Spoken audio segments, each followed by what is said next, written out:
Welcome to Infidelity Nest. In today's video, I walked downstairs, still wrapped in the robe my mother had given me years ago.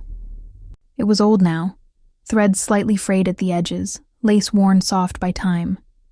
But it carried something no other thing in my closet ever could, the faint trace of her.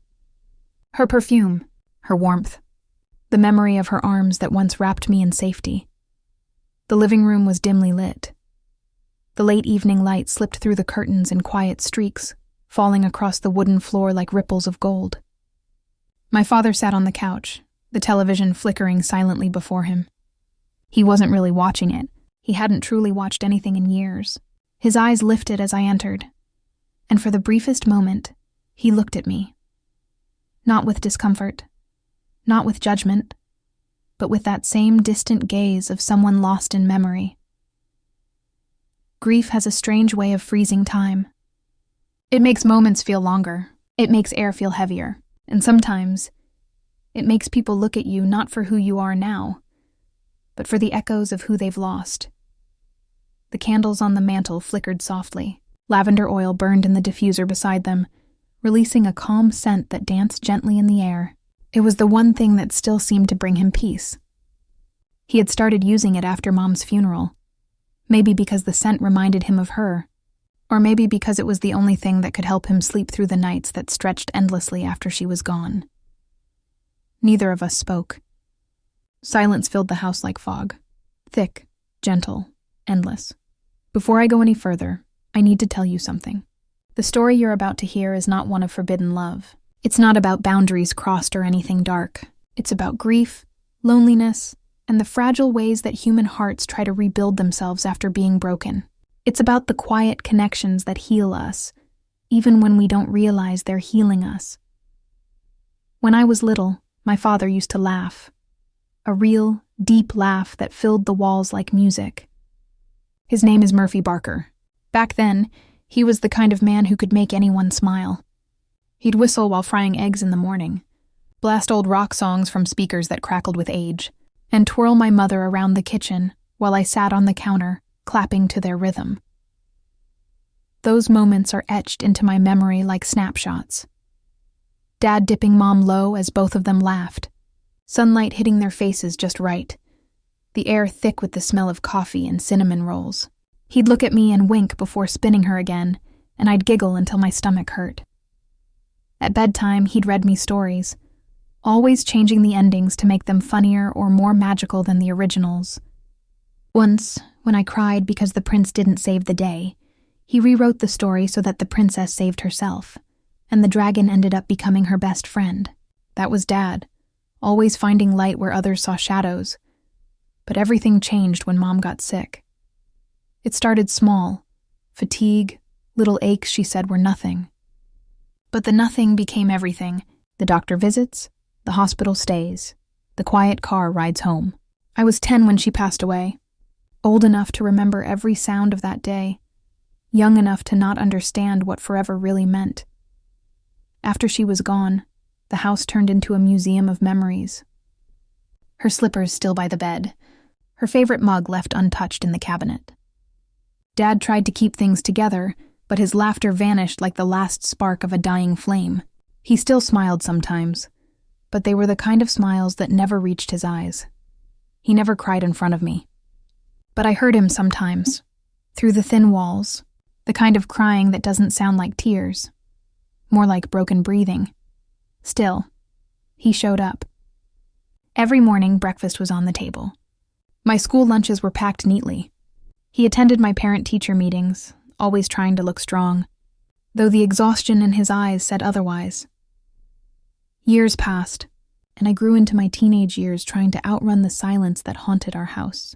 I joined every club, every activity, every excuse to not be home when the sun went down. Cheer practice, debate team, study groups. I became addicted to being busy. It was easier than sitting in the quiet and remembering what used to be. By 19, I had perfected the mask.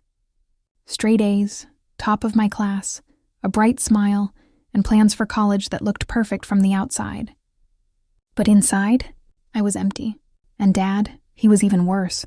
He worked from home now, rarely left the house, and barely spoke unless necessary. The man who once danced in the kitchen now sat in silence, scrolling through old photos he couldn't delete. We shared a house, but it felt like we lived on two separate islands, close enough to see each other, too far to reach. Then one night, everything changed. I had just come home after a long day, a grueling practice, an exhausting study session. My shoulders ached, my body was sore, and all I wanted was sleep. I dropped my bag, kicked off my shoes, and sank into the couch. Dad was sitting nearby, typing something on his laptop. When he looked up, his voice startled me. "You okay?" he asked gently. His tone was soft, almost uncertain, like someone remembering how to speak again. "Just sore," I said, rubbing my neck. He hesitated, then offered something simple. "You want me to help? I used to rub your mom's shoulders when her back hurt." It was a harmless offer, an old instinct of care, but in that quiet house, it meant something deeper: connection. I nodded, and he sat beside me. His hands moved carefully, as though he was afraid of breaking something fragile. The warmth of his touch wasn't strange. It was human. It was the first time in years that I felt truly seen. For 10 quiet minutes, it felt like time stopped. No grief, no distance, just two people, both aching, both remembering what care felt like. That night, I slept better than I had in years. In the days that followed, something began to shift.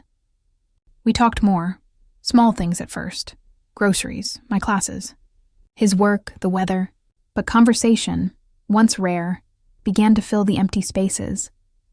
Then one evening, after another long day, he asked again, "Your shoulders still sore?" I laughed. Always. And just like that, it became a ritual. Monday, Wednesday, Friday. After dinner, he'd light a candle, pour a drop of lavender oil into his hands, and we'd sit in the quiet hum of the living room. It wasn't about pain anymore. It was about presence, about both of us remembering how to exist together.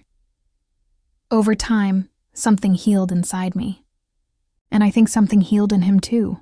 The air in the house began to feel lighter. He started opening the windows again, started cooking his old recipes. Once I caught him humming an old song while doing dishes, the same song he used to dance to with Mom. That night, I cried, not out of sadness, but because I realized how long it had been since life felt normal. Weeks turned into months. We started walking in the evenings, slow walks around the block, sometimes with no words at all.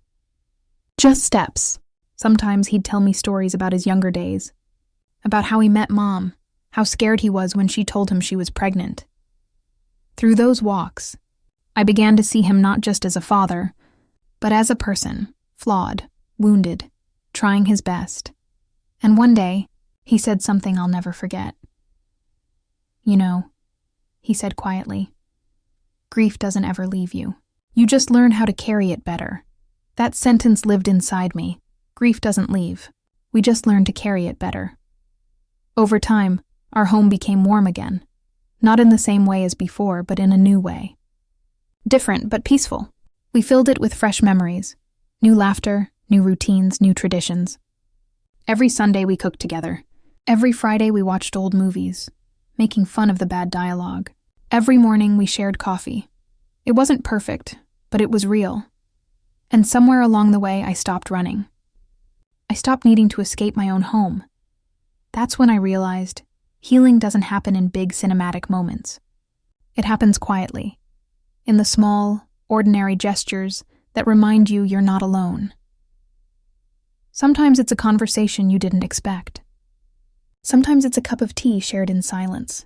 Sometimes it's just knowing that someone still cares enough to ask, "You okay?" And sometimes that's enough to start again. Now, years later, when I walk into that same living room, the candles still flicker on the mantel. The lavender scent still floats softly through the air, but this time it doesn't smell like sadness. It smells like peace. Dad smiles more now. He tells terrible jokes again. He even started painting, something he hadn't done since before I was born. His first painting was of a woman standing by the sea, her robe fluttering in the wind. I asked if it was Mom. He smiled and said, "It's memory. I keep that painting on my bedroom wall. It reminds me that healing isn't about forgetting. It's about remembering differently. If there's one thing I've learned from all of this, it's that love doesn't vanish when someone dies. It changes shape. It finds new ways to show up, through laughter, through kindness, through forgiveness, and sometimes it shows up in the quiet presence of someone who's been hurting just as much as you. So if you're watching this right now, and your home feels silent, and your heart feels tired, know this: the silence doesn't last forever. It only waits for a voice brave enough to fill it again.